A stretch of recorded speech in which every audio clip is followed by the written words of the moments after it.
Seiko collectors are mad.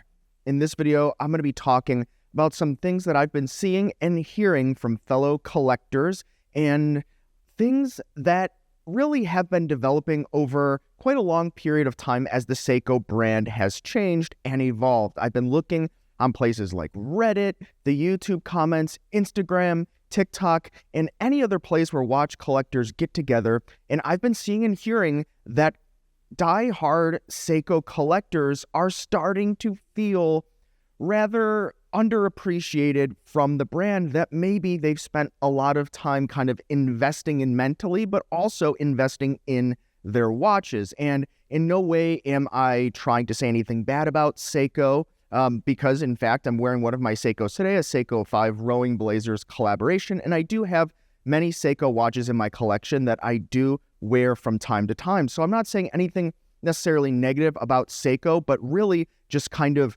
providing you with this insight, and maybe you could chime in the comments below.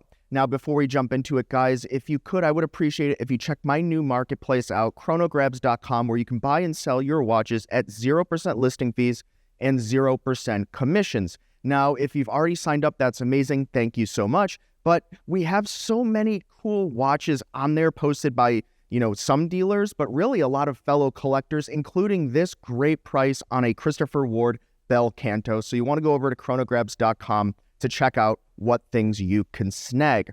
So Seiko, what is going on? Really, kind of the short of it here is that Seiko prices have really started to climb into a place that makes it difficult for some collectors to choose between a Seiko watch and a Swiss alternative at that same price point.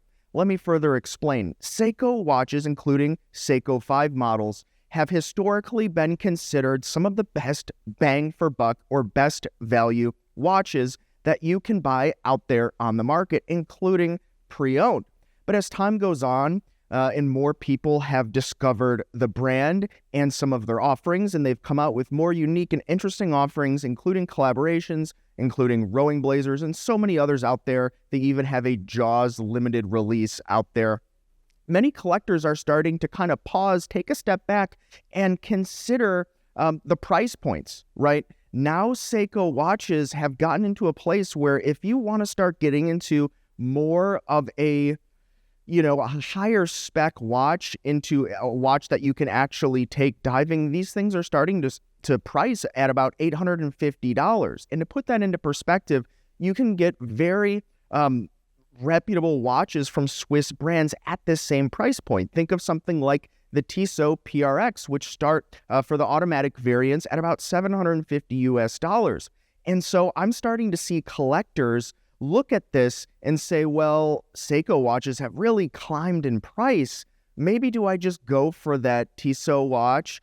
And that's a very valid thought. That's an interesting kind of way to look at it, to where it's no longer bang for buck at this price point with the Seiko watches. It's almost like, do you just prefer the watch? But that takes us into some of the higher price watches that they've been releasing over the last 5 years, but increasingly so. And this gets us into their Prospex line. These watches are starting to creep into the $2,000, $3,000, $5,000 range. Now, sure, you're going to get a watch that is going to be spec for spec better, or at least a higher spec watch than at the lower price points. But if you're not limited to just the Seiko brand, you start creeping into something like pre-owned Omega Seamaster territory, right? Look at this Seiko Prospex dive watch right here for about $2,000. Well, for about $2,000, add a couple extra $100 in there, you can get yourself a pre-owned Omega Seamaster Professional, and it's going to be a little bit different caliber of a watch. Now, sure, there's going to be some diehard Seiko fans out there that will say, oh, well, the Seiko's going to be better because it's not going to need service, this and that. That's not what Seiko says. Seiko recommends service just like every other brand recommends service, okay? So sure, you get the stories about the watches not needing service, but they do, right? And that takes us into the King Seiko lineup that has come out over the last 5 or 6 years. And now look at this Van Eck watch from Seiko. We're looking at about $3,300 US for a Seiko watch, not with the Grand Seiko moniker. Now, once upon a time, decades ago, King Seiko and Grand Seiko were separate factories producing higher-end watches under the Seiko name in Japan, but things have changed. Now it's the same company, and it's kind of like Seiko has created this very interesting dilemma to where they're starting to price their non-Grand Seiko brands in Grand Seiko territory. Now, what is Grand Seiko going to do? Oh, go figure. Grand Seiko raises their price. Now, that's probably a whole nother conversation for a whole nother time. The intricacies of the Grand Seiko watches really in their marketing strategy, hitting places like the United States that they weren't in for decades. Now they've really amassed quite a following here for justifiable reasons, but those prices have gone up a lot as well. And so we kind of get into this place where Seiko watches are no longer probably a bang for buck option. Now, sure, you can still get into some Seiko 5s, especially if you get into pre-owned for $400, $500, $600, right? But the retail prices are climbing. If production goes down a little bit, maybe they become a little more difficult to find out there in the pre-owned market. Less people buy them because the prices are higher. They're no longer bang for buck.